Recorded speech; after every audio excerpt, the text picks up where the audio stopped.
I don't mean to badger Wisconsin, but they should really pay attention to this political figure episode because it's about one of their own, Tammy Baldwin. Before we get into that, I need to talk about this comment. Why do people keep thinking I'm from Wisconsin? I am from Minnesota. The video this comment was on has a giant backlit Minnesota wall art in the background. Now I get it, if you're not from the Midwest, you may not understand this, but it is deeply offensive to be mistaken for a Wisconsinite. I'm just kidding.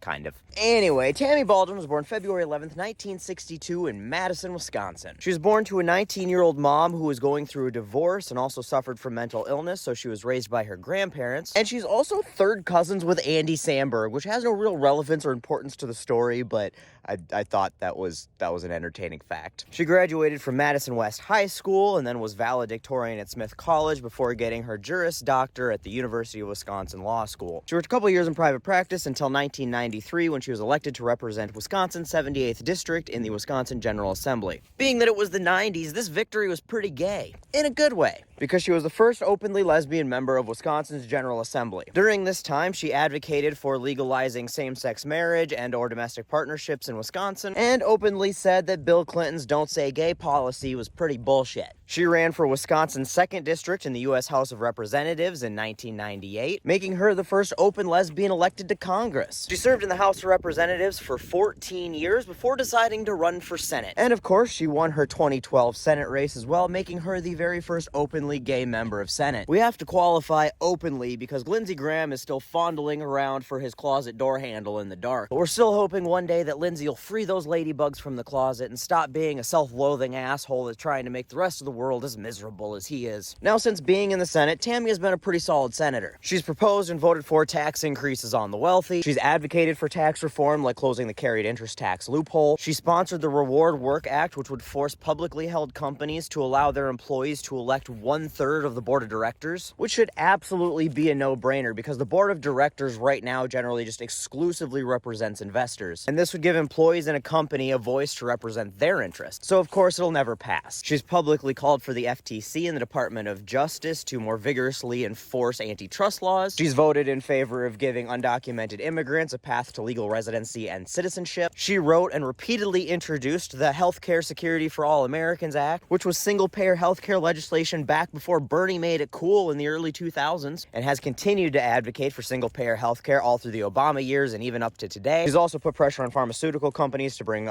drug prices down, specifically insulin, and has advocated for more responsibility on the part of Big Pharma and opioid addiction. Also back in her Congress days, she voted against the war in Iraq and co-sponsored a resolution to impeach Dick Cheney. She also voted to block Trump getting to sell weapons to Saudi Arabia. She supported LGBTQ rights for the majority of her career. Just all around a pretty progressive senator. And while her stance on Israel, Palestine isn't great, I'd say it's better than most in Washington. And I say that because she has voiced her opposition to Israel's annexation of the West Bank. That said, it would be nice to see her call for a ceasefire, which she has not outright done yet. All of that said, I am making this video and bring her up because she's up for re-election in 2024. And being in the purpliest of purple states when it comes to statewide elections, her Senate seat is certainly one of the top 8 most vulnerable seats in the Senate. And with control of the upper chamber currently being decided by a 2-seat margin, losing any seat could forfeit the Senate. And the only 2 races currently looking like they show any promise at all to pick up a seat is Ted Cruz in Texas and Rick Scott in Florida. While both of those weird, creepy alien creatures are clearly serial killers, people in Texas and Florida seem to really enjoy having Slender Man and the Zodiac Killer represent them. So while I hold out hope, I am certainly not banking on either of those seats being flipped. Which means Wisconsin, you need to pay attention. We need you guys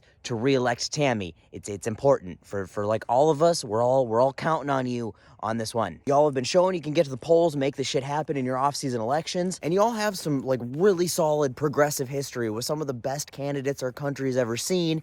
And granted, you haven't been doing like super great on that in recent years, but you guys have been giving us hope that, you know, you're coming back around. So on November 4th, just maybe 1 or 2 less bedtime beers, so you can get up in the morning and make it to the polls. Okay, you guys got this. We believe in you, and I'm sorry about the mean stuff I said at the beginning of the video. Like, we love you. Just don't keep screwing us over with shitty politicians.